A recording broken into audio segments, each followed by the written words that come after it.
Shalom, shalom, shalom, shalom, everybody. How y'all doing? Welcome to the next section or session of Reading with SHILO, man. It's SHILO. I'm SHILO. And we up in here tonight. We're going to do it kind of early tonight so we can go ahead and get section 2 of chapter 6 of On the Real Side knocked out the way, man. We're going to knock it out the box tonight.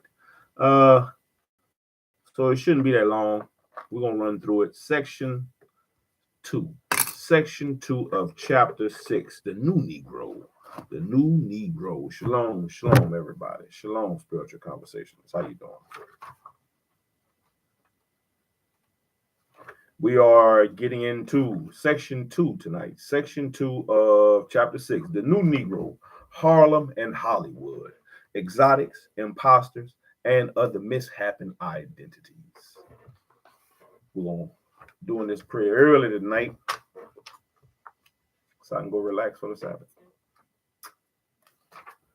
Get it out the way, though. We'll get this one out the way. About 5 pages. About 5 pages. 1, 2, 3, 4. About 5 pages. 5 pages. So let's rock it. Let's jump into it and rock it. Hopefully there ain't too much stopping. We'll see. All right. On the Real Side, a history of African American comedy from slavery to Chris Rock by Mel Watkins. Section 2 of chapter 6, the new Negro.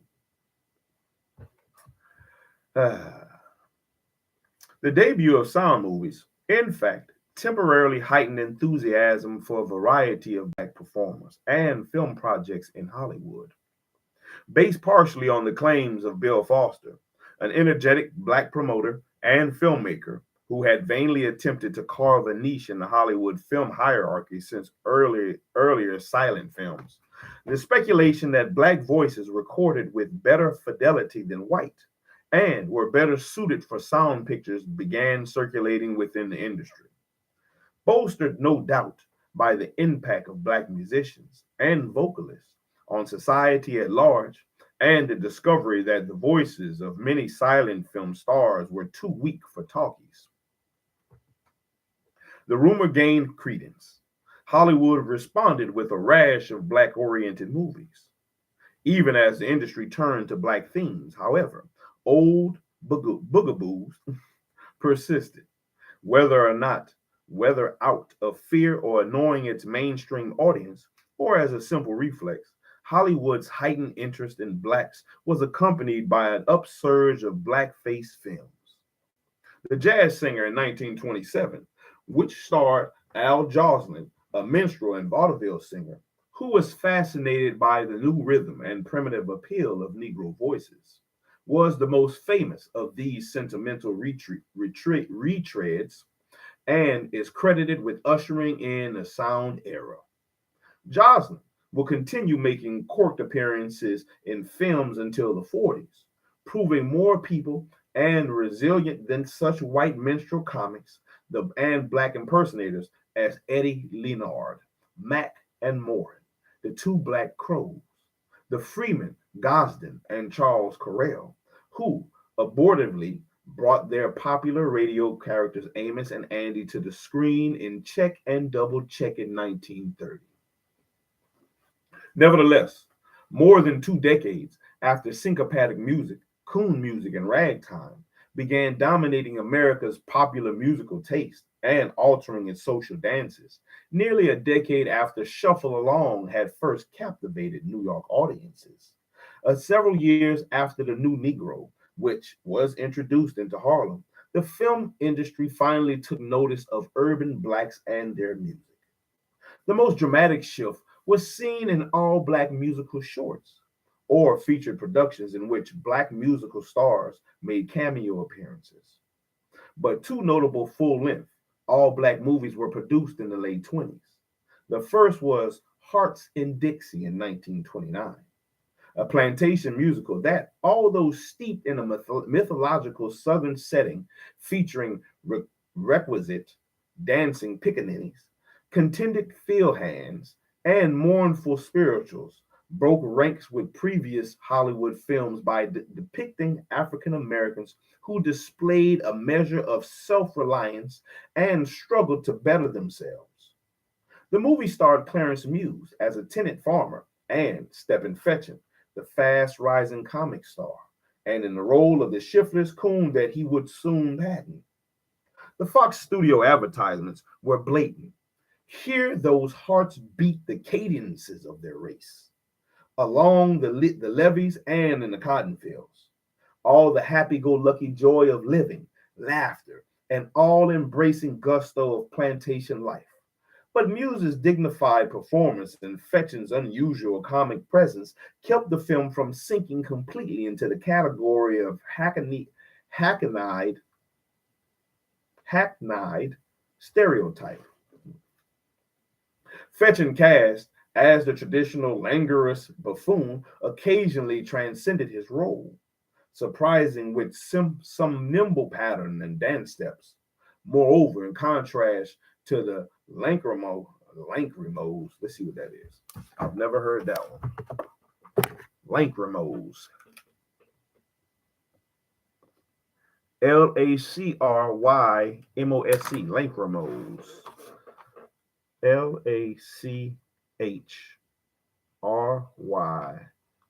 Lachrymose. Sound like I'm saying Mickey Mouse. Mouse. Mickey Mouse. Let's see how to pronounce it too. I really hate looking up stuff on Google for real. Lachr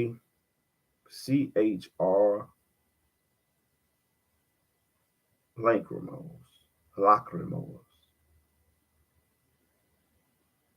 Lachrymose. I had it right the second time. Lachrymose. Lacrymos. Tearful or giving to weeping.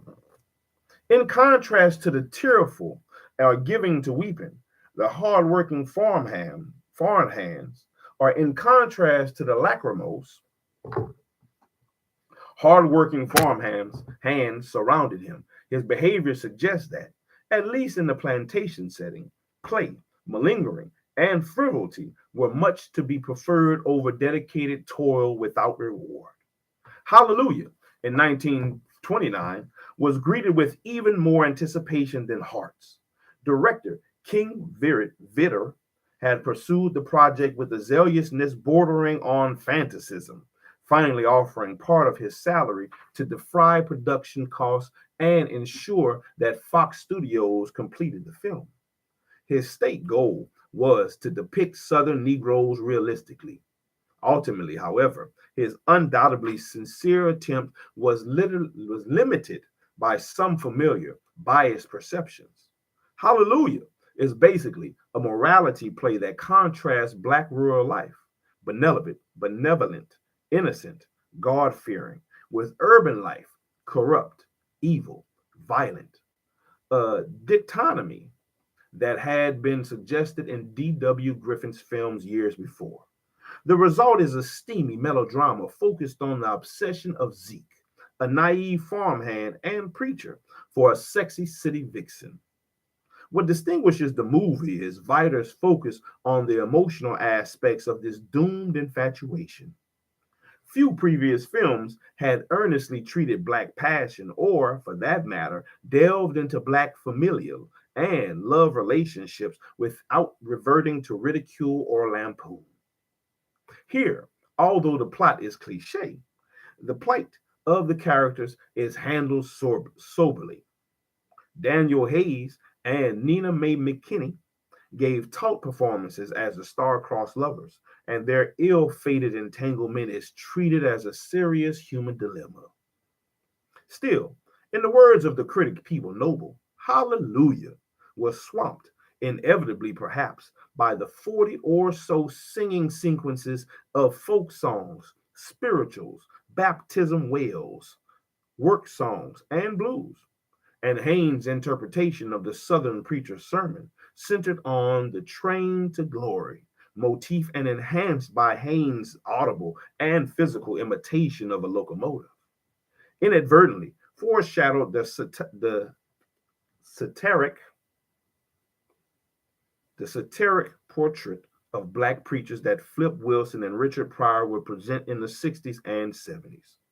But except for the pickaninnies, whose comical dance routines include tap, twirls, the buck and wing, itch, and cakewalk, the film avoids intentionally broad comedy. It is a moody, riveting movie. Most of his humorous touches grow naturally out of the warm rapport between the members of Zeke's family.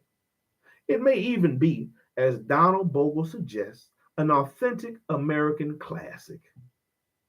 Ultimately, the major studios did not follow through on even the faint promise suggested by Hearts and Dixies and Hallelujah.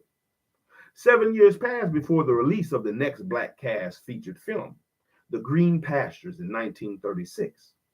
This was an adaptation of Mark Connolly's successful Broadway play, which in turn had been influenced by Roark Broadford's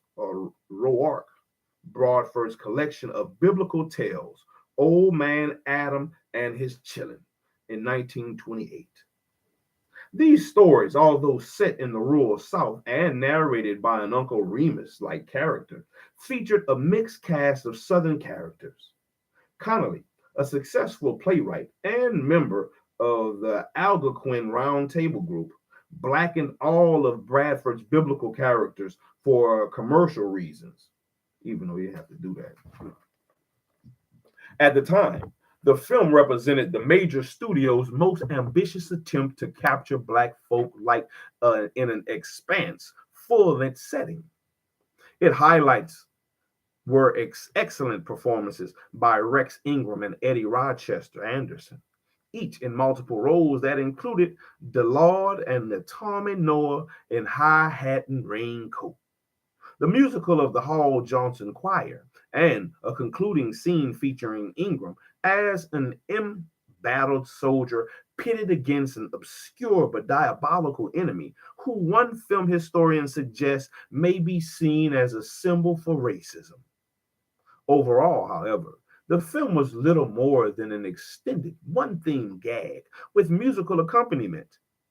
It treads heavily on the insistent incongruity between the earthiness of black folk ways and a hollowed concept of paradise.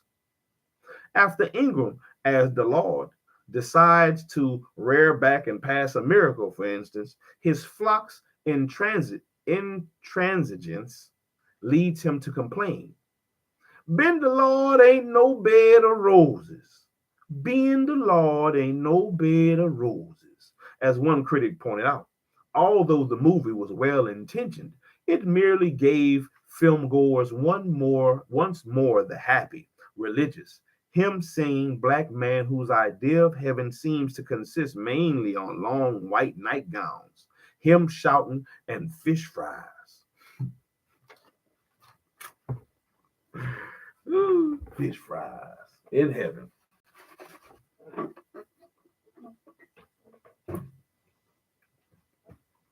Hearts and Dixie, Hallelujah. My bad, skip the paragraph. Humor in the Green Pastures is derived from the underlying premise that a black heaven is a cosmic absurdity. In many ways, the movie is comparable to 19th century blackface parodies of politicians, preachers, and pundits, or minstrel satires of classic Elizabethan dramas, which contrasted the stage Negro's ignorance, fractured language, and foolish behavior with serious white predicaments. Pastures simply played upon the mainstream vision of blacks as untutored children who were quaintly ineffective as an adult, white world, certainly in the devoted atmosphere of paradise. Hearts of Dixie and Hallelujah and The Green Pastures were the only full-length black cast features produced by the major studios until 1943, when MGM Cabin in the Sky and Paramount's Stormy Weather were released. Both these movies were lavish productions that, as we shall see later, did offer a few vivid examples of black humor. Lukewarm audiences' response combined with criticism from black pressure groups and studio timidity deflected other projects. In the interim, black writers such as Langston Hughes were occasionally asked to contribute to mixed cast features like Soul Lesser's Way Down South in 1934, a film sadly characterized by its maudlin plantation theme, anachronistic dialect humor, and glorification of Stephen Foster's pseudo slave songs. In a letter to a fellow Harlem Renaissance writer, Arna Bontemps, Hughes wrote of his contribution to the film. The bad things I do are the only things that ever make me any money. The bad things that I do are the only things that ever make me any money. What a saying. What a saying.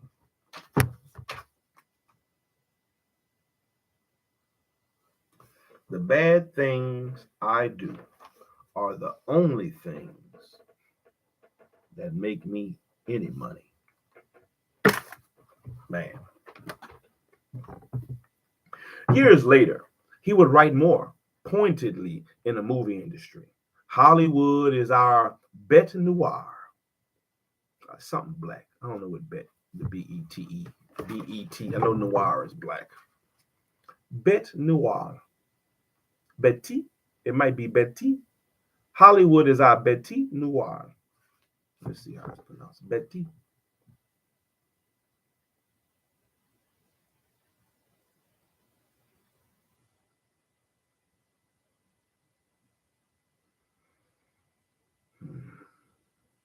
Betty noir.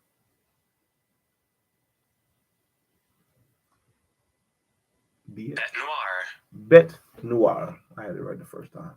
Bete noir. A person or thing that one particularly dislikes.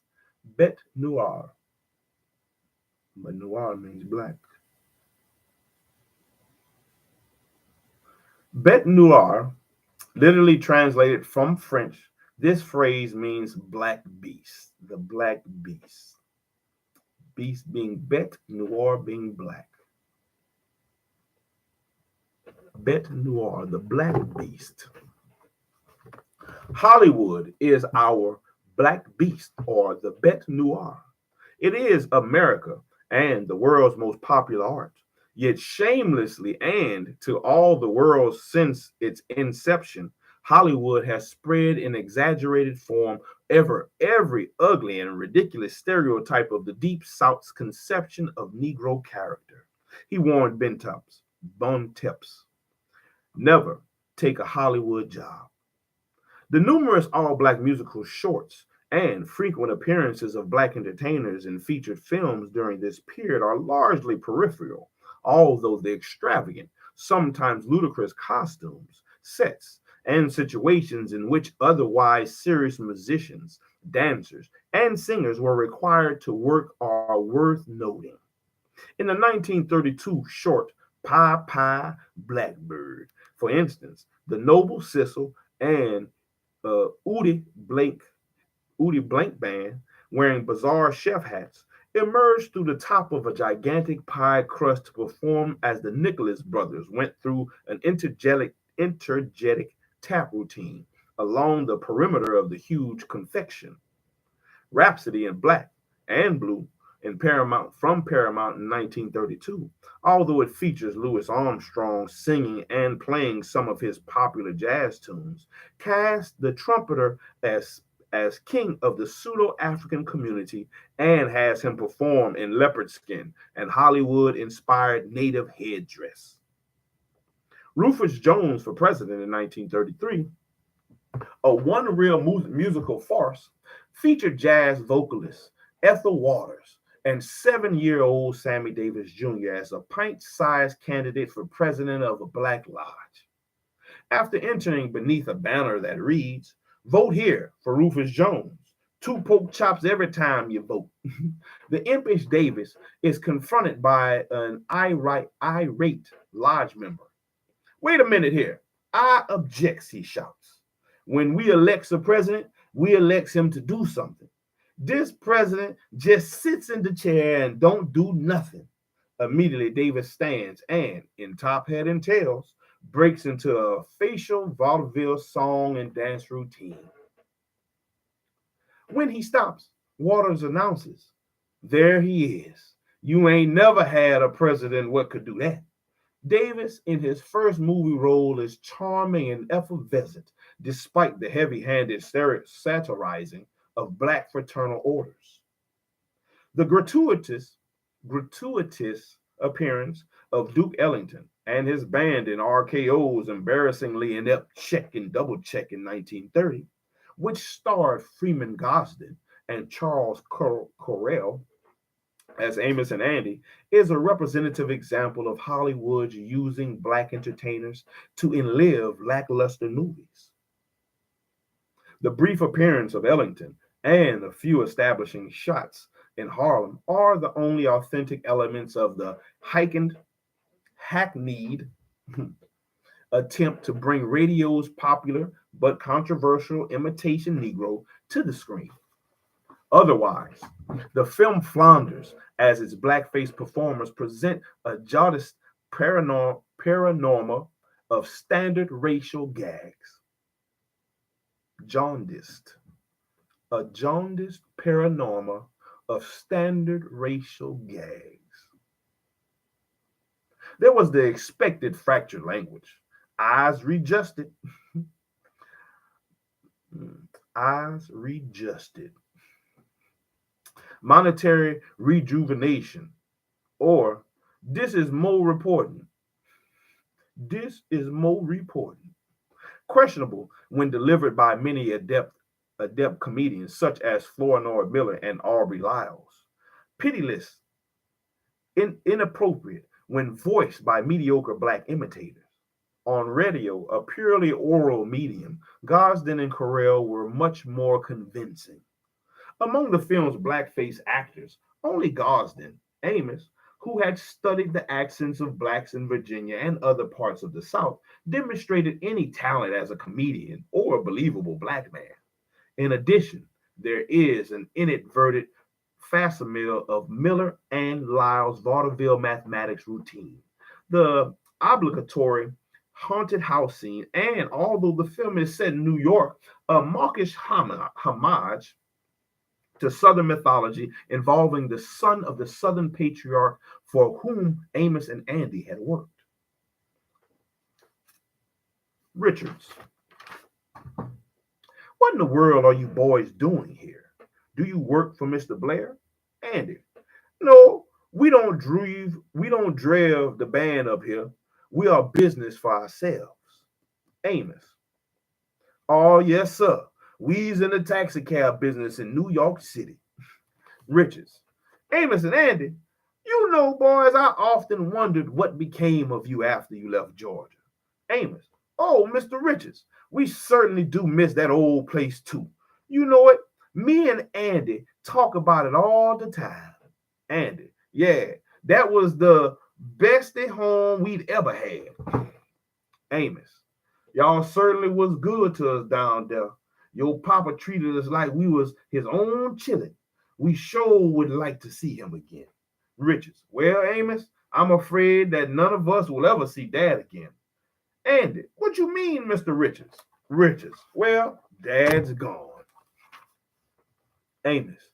Gone? What you don't mean that. Oh, Mr. Richards, I certainly is sorry to hear that. Andy. So is I, Mr. Richards. Tearfully, your dad was the best family that we ever had. Ever since we worked for him, he raised us and we loved him. And when he was telling us goodbye, he said to us, boys, he said, if you ever need anything or anything ever go wrong, remember that you can always write home. And he made us feel like we had a home. And I know that if I didn't have but one loaf of bread, that he would give us half of it. And you say he's gone? Inexplicably, Although he is barely recognizable in a brief appearance, Duke Ellington claimed that this film was among the crowning point of his career. Black musicians, singers, and dancers, however, frequently worked in less controversial and less demeaning circumstances. Stars such as Lena Horne, Eddie Blank, or Udi Blake, and Noble Sissle, Ethel Waters, Louis Armstrong, the Nicholas brothers, Buck and Bubbles, Dorothy Dandridge, Nat King Cole, and Ellington continued making notable brief appearances in full length Hollywood movies since some until the 1970s.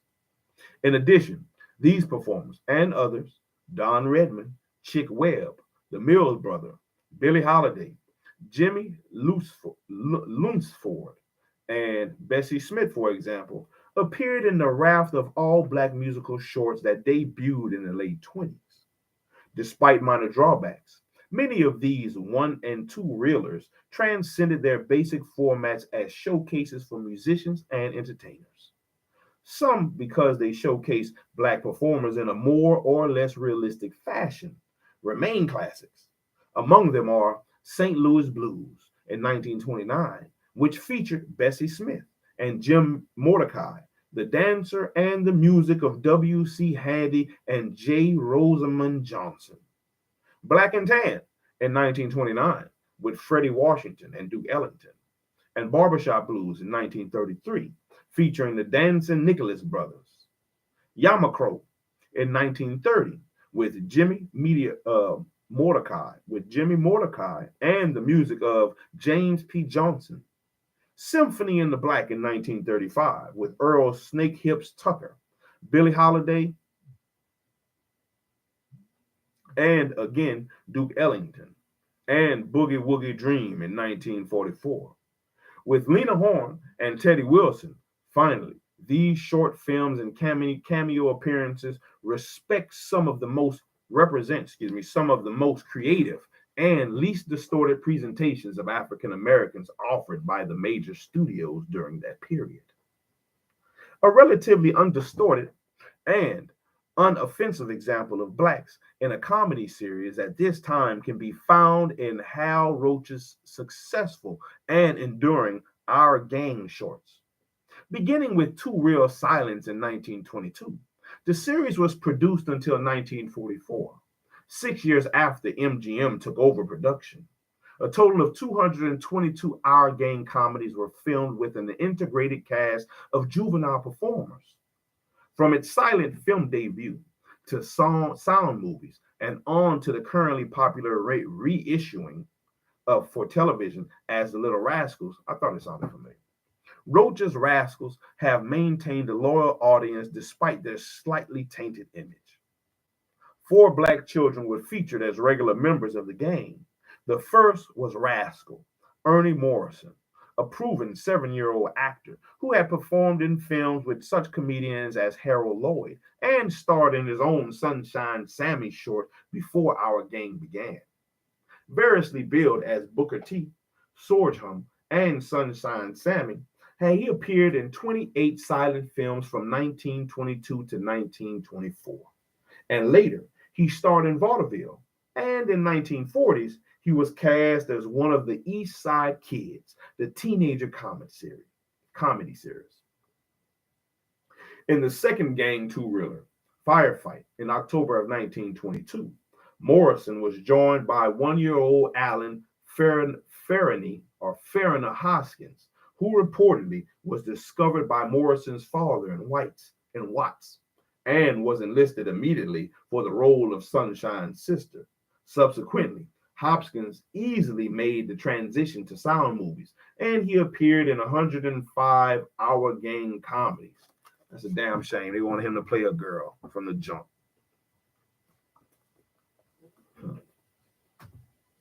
More than anyone else in the series, after Fly My Kite in June of 1931, his last regular Gang short, he appeared in several feature films. The next black rascal was Matthew Stymie Beard, who debuted at age 5 as Hercules in Teacher's Pet on October 1930. Noted for his well-timed double takes and facility with dialogue, Beard made more than 36 of Roach's movies. After his last Rascal role in 1935, he continued working in films, appearing as a teenage villain in the independently produced race movie Broken Strings in 1940 with Clarence Muse. Later, after he survived a serious bout with drug addiction, his acting career was revived in the 1960s. Like Farina, William Buckwheat Thomas Jr.'s first appearance in our game was as the sister of an old rascal, Stymie. Damn, man. And for a time, the question of his real gender caused national speculation. He debuted in For Pete's Sake in April 1934 and went on to appear in 98 gang movies, including the last, Tale of a Dog, in April 1944. Despite the intended similarity between Farina and Buckwheat, they dressed alike and wore similar restless pigtails. Each of the Black Rascals had distinct characteristics and personalities. Ernie Morrison is probably the least familiar of the Black actors now, since he only appeared in silent gang films that are rarely aired on television. He was, however, a consummate professional entertainer, the only Black rascal that have begun his acting career before the series, whose staple comic maneuvers, huge rolling eyes, anxiety-riding mugging, and rapid-fire speech can be seen on television in the still syndicated East Side Kid series. Alan Farina Hoskins, according to Hal Roach, was one of the finest natural actors we had in the game. Early on, his ability to cry on cue was noted by the producer. Subsequently, Farina, named like Buckwheat after the breakfast cereal, was used as a comic and sentimental foil, consistently getting into trouble, then wringing pathos from the situation with his tears.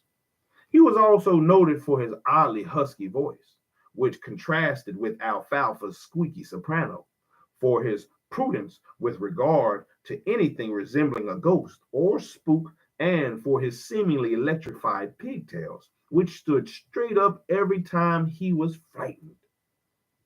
Matthew Beard Stymie, although not immune to intimidation from ghosts, was a much cooler, more self-composed character, with his signature bald head, derby, and air of adult imperturbability. Stymie often projected a maturity, a shrewdness, and a lack of gullibility that set him apart from the rest of the gang. In Free Eats of February 1932, for instance, Stymie spots two midget thieves dressed as children when everyone else is duped by them. His warning about the two mob frigets goes unheeded until it's nearly too late. The other episodes, Stymie, who more than any other rascal lived by his wits, was featured in plots centered on his efforts to outsmart his friends. Dogs is Dogs in November 1931, for example, focuses on his attempt to con Sherwood out of his breakfast with an elaborately concocted story about talking ham and eggs. Overall, Stymie's humor flowed from the contrast between his independence and guile and the other's childish naivety. Buckwheat, as played by Williams Thomas Jr., dressed and acted much like his urchin predecessor, Farina. His understated humor, however, was distinct. He frequently stole scenes even when he had no dialogue. The sight of his wide, bashful eyes and deadpan expression, particularly in the context of the utter chaos that normally surrounded the gang, was often enough to elicit laughter. Buckwheat and the white character, Porky, formed a team within the group. Their innocent, dawdling presence usually worked in counterpoint to the other mischievous antics. As the film historian Donald Bugle puts out, Buckwheat came across as a quiet, oddball type, the perfect little dum-dum tag-along. Our gang, of course, was not always benign. The series was also peppered with standard racial gigs, haunted houses, and graveyard scenes with spooks and ghosts abounded. And the Black Rascals were most often the terrified victims of pranks that invariably sent them into headlong flight. The derisively titled Spoofing in July of 1923 and Spooky Hooky December of 1936 are examples. Crap shooting blacks also played a large part in the humor on several occasions. In The Silent Lodge Night in July of 1923, Ernie Morrison's real life father is seen as a college professor who, in the middle of the nonsensical philosophy lecture patterned on the old minstrel lampoons of black intellectuals, suddenly realizes that he would rather be gambling. In Bargain Day of May 1931, Stymie, after responding to another child's query about his father's occupation with, my daddy ain't no chauffeur. My daddy is just a crap shooting fool, advances the stereotype by getting involved in a crap game himself. Other instances in denigrative stereotypes are found in Saturday Morning, December of 1922, in which Sorghum, aka Sunshine Sammy, serves his infant sister a watermelon breakfast in one of the initial examples of the series, running gags about black children's passion for succulent foods. Little Daddy in March of 1931, which opens in a church where a black congregation fills the collection plate with buttons instead of coins. I think I saw that one the other night. Spanky in March of 1932, which features a black-faced adaptation of Uncle Tom's Cabin, generally Spanky, in December of 1936, the only full-length Rascal film in which Buckwheat and Louis Beavers portray slaves in a traditional Old South setting, and Three Smart Boys in May of 1937, whose plot centers on Buckwheat being mistaken for a monkey.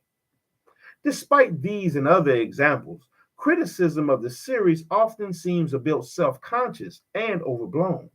Most of the other gang members were subjected to similar pranks, and on balance, it is difficult to substantiate much focused victimization of the Black Rascals. Roach's series actually marked a substantial advance in the presentation of black children on the screen. The early gang type films had been more explicitly offensive in singling out black kids as buffoons and ne'er-do-wells. NE'er-do-wells. Ne'er-do-wells.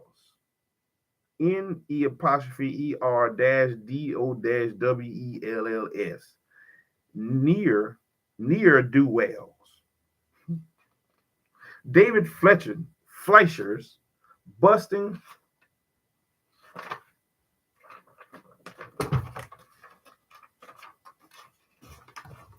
David Fleischer's Busting the Show in 1920, for example, focused on a backyard presentation of the great nigger bucking wing dancer and featured the blackface comic whose minstrel-like mugging stole the show.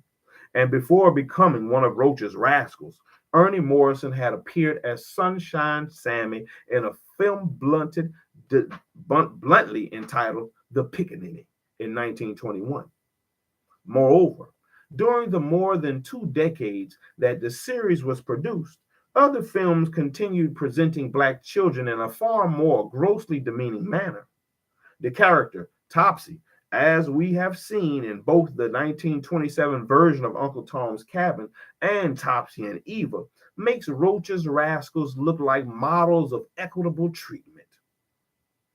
Many critics agree. Bogle wrote that despite their dialect speech and episodes in which they are the butt of the ghost, food, and color gags, elements that confirm to the accepted notions and attitudes of the day, the Black Rascals were generally treated as if they were no such thing as race at all. The charming sense of our gang was that All the children were buffoons. Everyone had his turn at being outwitted. And Alan Hoskins in a 1975 review pointed out there was a certain degree of stereotyping and there was quite a bit of dialect used. But 30 or 40 years ago, a lot of people were talking in dialect and a lot of them are still doing it. Even the white kids were stereotyped. There was a classic fat boy, a freckle faced boy, the little blonde angel, all the usual stereotypes. But they related to each other as a bunch of kids doing all the things that kids do. At its best, our game simply offered the kind of cute, light entertainment we expect of kid comedy. At worst, it tripped not so slightly or lightly over ethnic gags that made the black rascals as well as their playmates the butt of the jokes. But many of these jokes are harmless reverse color gags, relying on difference and in complexion. In Ye Old Minstrel of March 1944, for example, after an adult hoofer is transformed into blackface, Buckwheat suddenly appears in whiteface in Cousin Wilbur in April of 1939. When Buckwheat attempts to sell a black playmate insurance against black eyes, he is told, "Go away, Buckwheat. How's anybody going to tell if I has a black eye?" Yet, the series elicited protests from black lobbyists. The groundswell of negative sentiment grew to such proportions that by the early 70s, the television revival of the films, for legal reasons, remained the Little Rascals, faced a major hurdle. To avoid blatant racial stereotypes, some episodes were withdrawn from television syndication, among them Little Daddy. Others were severely edited. Ultimately, the NAACP approved the abridged prints. And that was section 2 of chapter 6. Let me see how long section 3 is.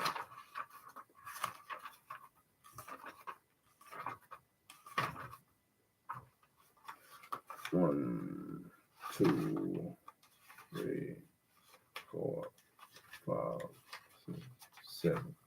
Yeah, we'll come back next time with we'll come back next time with section 3. But man, I was just watching The Little Rascals the other night, and it sure got me thinking about the minstrel stuff because it falls in that same time period. Around the same time, I would assume of Amos and Andy. Even though I didn't really watch them, I've heard of them, but it falls around the same time period. So also the Three Stooges, it kind of falls around the same time period as that. And the Three Stooges definitely gives me a visual to the words that I'm reading, which made me think about the Little Rascals. And here we go. It speaks of the Little Rascals, which I should have known. That. I hate that they did my boy Buckwheat like they did him. Had them portrayed as little girls first and foremost. But hey, what he said, only the bad things I do is what makes me money. And playing that girl for Buckwheat and them I'm pretty sure it definitely made them some money. At least money for that time. But we are moving right along, man. We are moving right along. I was just trying to get a quick read in tonight, right quick.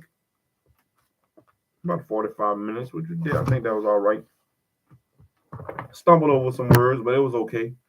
It was a pretty fast pace tonight. But that's because I was trying to get through it. I was just trying to get through it. I hope everybody has a wonderful Sabbath when y'all, that's what I'm about to do. So, I'm going to leave it at